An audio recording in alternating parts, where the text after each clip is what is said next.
Hello everyone. Let's discuss the important components of language, also known as linguistics. So there are 5 key components to linguistics, which includes phonology, morphology, syntax, semantics, and pragmatics. First, let's start off with the definitions of these 5 components. First, there is phonology. Phonology is described as the study of sounds of speech, and it can change in different contexts within many different languages. Of course, in this video, we will be focused on English since this is a primary language in the United States. Next is morphology.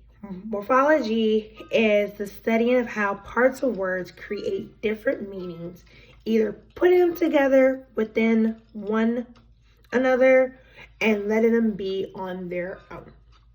Syntax is defined as the arrangements of words or phrases in a specific way. And whenever we change words around or phrases around, it can change the entire context of a sentence. And you will see examples of all these things coming up soon. Semantics is basically that it can be referred to as the meaning and the interpretation of signs, words, or a sentence structure. And finally, we have pragmatics. Pragmatics is the study of how people use language, mainly English, where a person can say a statement with a literal meaning and also a deeper meaning. So sometimes we have underlying tones that can change what exactly we're saying. So let me give you guys a few examples. So first, we have the example of semantics. So an example could be someone asking a student, well, what do you want to do today? And the student can just say, I just want to chill today.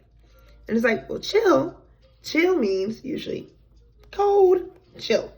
But they just necessarily mean that they just want to relax and they just want to kind of have a not so hard working day. Pragmatics can be shown in someone saying that they haven't done something in a while and that they suggest that they may want to do that said activity. For example, it can say, what would you like for dessert? And it's like, sure haven't had ice cream in a while. So they're hinting that maybe they have a taste for ice cream and they would like ice cream. So that is an example of pragmatics. Syntax can be shown in an example of these following statements. So again, syntax is when you change a word in a sentence structure and it changes the entire meaning of those sentences. For example, let's talk about Spider-Man. Everyone knows Spider-Man, that he's a superhero.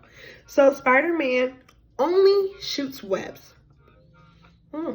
So this sentence is basically saying that he only has web shooting as a power.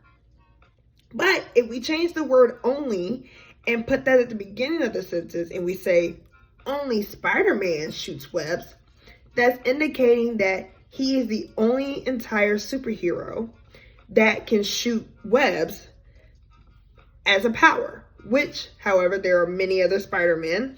There's Spider-Gwen and Ghost Spider and all those other superheroes that can shoot webs. But with this changing of the word only, it only says that he can shoot it. An example of phonology can be used with the letter T. I looked this up a lot, and it shows that T is one of the popular words that can be shown with these examples. And it basically differentiates, either it can be stretched, like in the word sit T, or it can be kind of cut short, like in the word toe. And finally, we have morphology. Morphology can be shown as an example with morphemes. And morphemes help give words meaning with very short words. For example, the word skipped. So when we hear the word skipped, we hear it's in the past tense. S-K-I-P-P-E-D. However, it has 2 parts.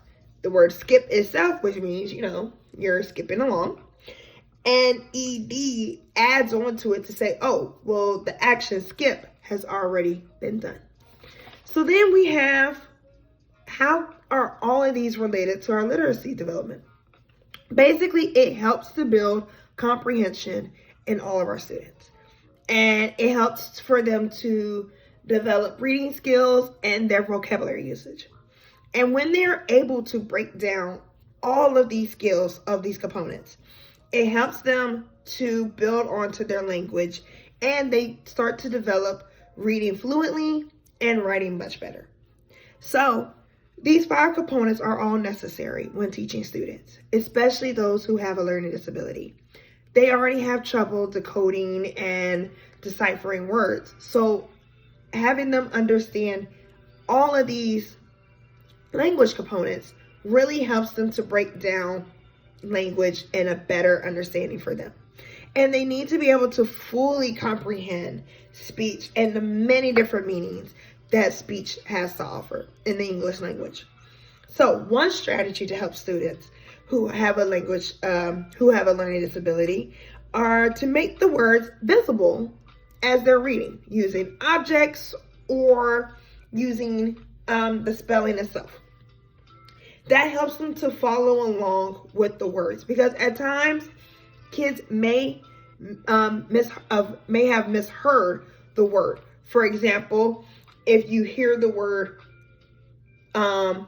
big, they might have heard pig, they may have heard tig, anything of that nature. They may have heard something different. But when you have the picture or you have the spelling of the word, they can hear, oh, Miss Payton said pig, pig, and they can help do that sound out. Another strategy to help them with literacy building is to map out the sounds of words in text or in print. So again, just like before, having the words spelled out, again with the pictures, can also help them follow along as they decode the word. And that helps them to develop their vocabulary usage and their comprehension much, much better. I hope you all have learned a lot in this video of the linguistics components, and continue on with your teaching and love the joy of seeing your kids learn. Have a great night.